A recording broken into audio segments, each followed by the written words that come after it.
Troisième et dernière étape du Tour d'Eure-et-Loir, 188 km 900 entre Vernouillet et Chartres. Aucune difficulté majeure pour cette dernière journée. Et Antoine Lotte qui repart en jaune après sa victoire du vendredi.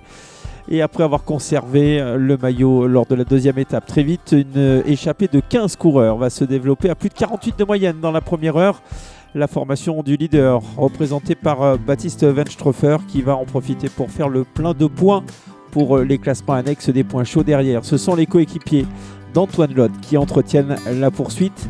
Échappée à 15 qui va être réduite à 7 éléments alors que nous sommes à 80 km de l'arrivée.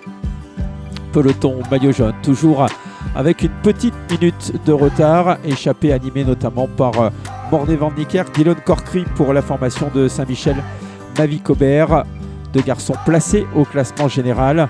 Florian Dauphin, lui aussi placé et présent pour la formation Arkea. Il prendra 6 secondes de bonification. Nous avons également la présence de Victor Van Eekhout pour la Lotto Destiny. Et puis toujours Baptiste Wenstrofer qui est le coéquipier d'Antoine Lotte, le maillot jaune. Et les autres coéquipiers de la formation Décathlon AG2R La Mondiale en tête de peloton.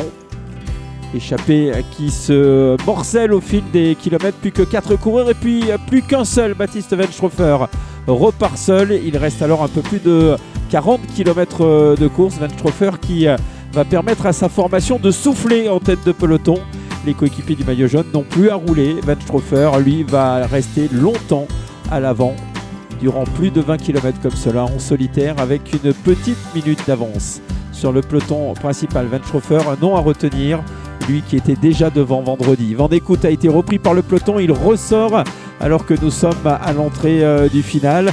Le deuxième de Liège-Bastogne-Liège Junior va revenir sur Baptiste Wenstrofer après une longue poursuite alors que le peloton est toujours emmené par les équipes de Saint-Michel, Mavic Aubert et de Van Driessen-Roubaix, placés au classement général respectivement en 2e, 3e et 4e et qui attendent peut-être leur heure pour essayer de déstabiliser le maillot jaune. Wenstrofer, lui, s'est relevé. Van Eekhout va insister avant d'être repris à un peu moins de 20 km de l'arrivée à Chartres.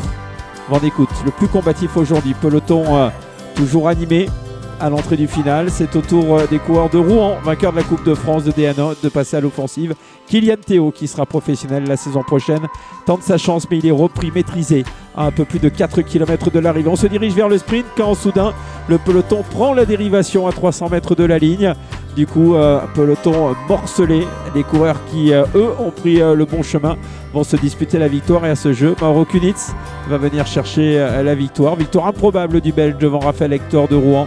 Daniel Van Nielsen est 3e.